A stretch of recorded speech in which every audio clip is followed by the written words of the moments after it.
أعوذ بالله من الشيطان الرجيم. بسم الله الرحمن الرحيم.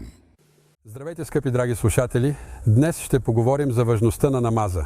В книгата О Синко на Сулейман бин Джеза Рахметулахи алейх, която е отпечатана през 1552 година, се казва: човек, който не кланя намази и не приема това за задължение, т.е. не възнамерява да откланя дължимите си пропуснати намази през годините, с единодушието на ислямските учени е кяфир, той е неверник, вероотстъпник.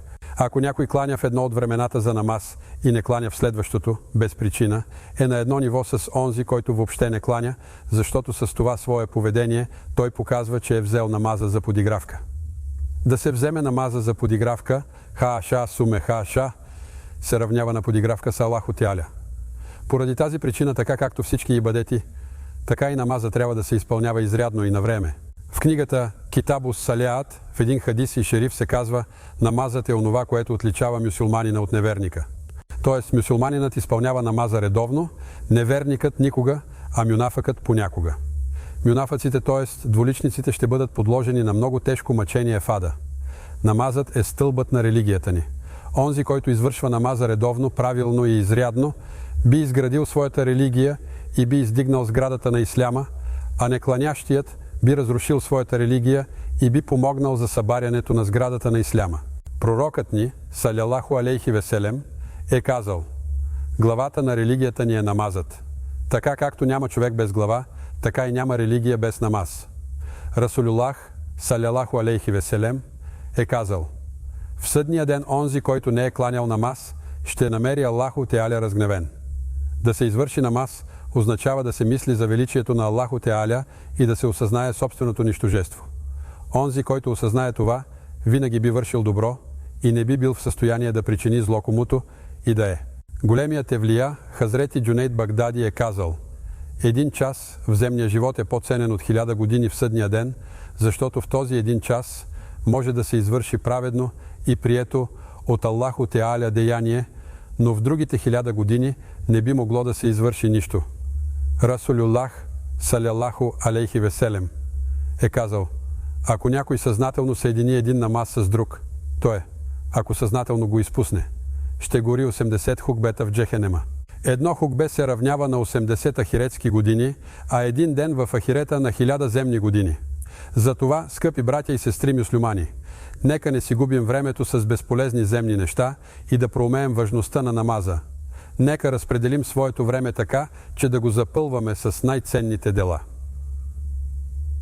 Любимият ни пейгамбър алейхи селям е казал: прекарването на времето с безполезни неща е най-голямата беда. Затова нека кланяме намазите си на време, за да не съжаляваме в съдния ден и за да постигнем много големи севаби. В друг хадис и шериф се казва: за онзи, който е пропуснал един намаз и е починал преди да го навакса, ще бъдат отворени 70 прозорци от ада и ще бъде измъчван до деня на възкресението. Онзи, който умишлено пропусне един намаз и не се почувства зле за това, би напуснал исляма или би умрял като неверник.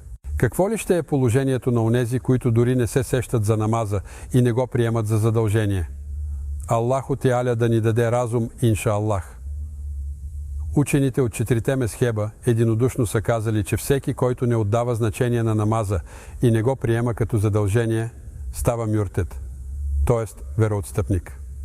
Хазрети Абдулгаани Наблюси в книгата си Хадикатун Недие в частта за вредите, причинени от езика, казва: онзи, който не кланя съзнателно и не иска да навакса своите пропуснати намази и не се страхува, че ще бъде изтезаван за това, напуска исляма, т.е. става вероотстъпник. В наши дни виждаме как много от обкръжаващите ни мюсюлмани и наши близки и роднини сякаш не знаят или поточно не са научени от семействата си това, че намазът е основното им задължение като мюсюлмани. Допреди 100 и кусур години за нашите предци бе немислимо да пропуснат дори един свой намаз без основателна причина.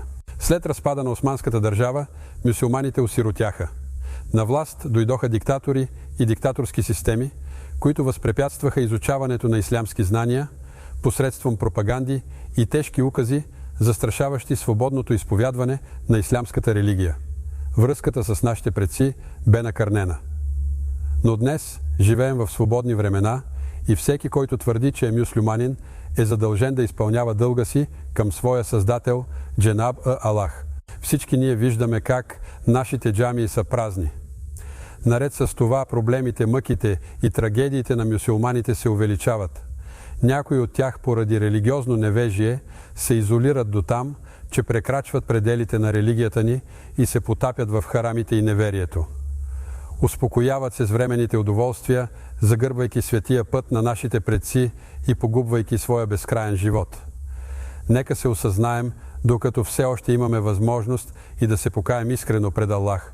В свещения Коран той Джеле Шанюху ни известява, че би опростил и напътил онези, които искрено се покаят за предишните си грехове, както и че обещава да въведе в своя дженнет кланящите петкратния намаз.